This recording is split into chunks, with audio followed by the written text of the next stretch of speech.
Every night, while you're lying there completely unconscious, your body runs a series of operations so complex, they'd make a NASA mission control look lazy, and you'll never remember any of it. You probably think sleep is just rest, a hard reset, a power nap for the whole system. But here's what actually happens. While you're off having dreams about showing up to a test you didn't study for, your brain is literally power washing itself. There's a system called the glymphatic system, discovered only in 2012, that flushes waste out of your brain using cerebrospinal fluid. Think of it like a tiny Roomba for your neurons, except it works way better than any Roomba you've owned.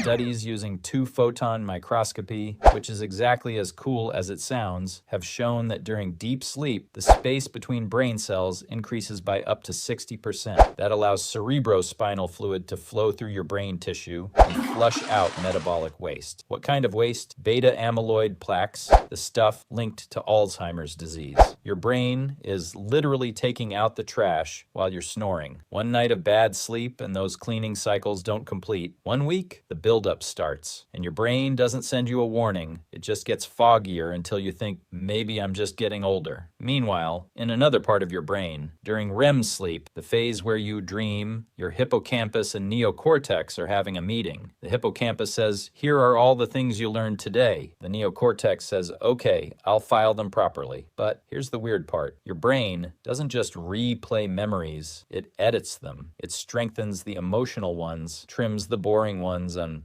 sometimes it just makes stuff up. Which is why your dream about flying a penguin to a job interview feels both absurd and strangely meaningful. So if sleep is this important, why don't we do more of it? Why do we treat it like optional downtime? The honest answer, because evolution didn't design us to understand what sleep does. Sleep evolved before consciousness, before self-awareness, before we had any idea what was happening in our own heads. Your body has been running this night shift for hundreds of millions of years, long before humans existed. Mammals do it, birds do it, even jellyfish, which don't have brains, have sleep-like states. Sleep is so fundamental that no scientist has found a single animal that doesn't do something resembling it. Here's where it gets genuinely unsettling. During REM sleep, your body paralyzes itself, not metaphorically. Your brain stem sends signals that inhibit motor neurons, effectively locking your muscles in place. Why? So you don't act out your dreams. Imagine if every time you dreamed about running from a bear, your legs actually started running. You'd wake up in a different zip code, or more likely, face down on the floor. This paralysis is called REM atonia. When it works, you're a peaceful sleeping statue. When it doesn't work, that's sleepwalking. When it keeps working after you wake up, that's sleep paralysis, which is exactly as terrifying as it sounds. So if sleep is amazing, why do so many of us struggle with it? To be fair, modern life is doing everything it can to sabotage your sleep. Blue light from screens tricks your brain into thinking it's daytime. Work stress keeps cortisol high. Your phone is a slot machine for attention sitting next to your bed. And the frustrating truth is you can't force sleep. The harder you try, the more elusive it becomes. Sleep isn't a switch you flip. It's a door that only opens when you stop trying to open it. Your immune system releases cytokines during sleep, proteins that fight inflammation and infection. Your growth hormone spikes, not for growing taller, but for repairing tissue. Your heart rate and blood pressure cycle through patterns that cardiovascular health depends on. Skipping sleep doesn't just make you tired, it makes you more vulnerable to getting sick, to making bad decisions, to feeling emotionally unstable. One study showed that after 17 hours of being awake, your cognitive performance is equivalent to having a blood alcohol level of 0.05%. The CDC calls insufficient sleep a public health epidemic, not an inconvenience, an epidemic, which raises an uncomfortable question. If your body is running this essential, non-negotiable maintenance shift every single night, cleaning your brain, filing your memories, repairing your cells, paralyzing your body so you don't accidentally run through a wall, why do we treat it like the first thing to sacrifice? Why is "I'll sleep when I'm dead" considered admirable instead of terrifying? The thing is, you've been getting this service every night your entire life, and you've never remembered it, not once. You wake up clean, rested, and with slightly fewer useless memories, having no idea what just happened. It's like having a night elf come in and clean your entire apartment, reorganize your bookshelf, patch the walls, and install a security system, and you wake up and say, I feel pretty good today, and go about your business. Your body is running a complex, multi-system operation every single night, one that science is only beginning to understand, and it asks for nothing in return except that you lie still for 8 hours. That's a pretty good deal. Scene 11. If this made you think twice about hitting snooze one more time, that's the whole point of this channel. Subscribe for the next thing your body does that you never knew about.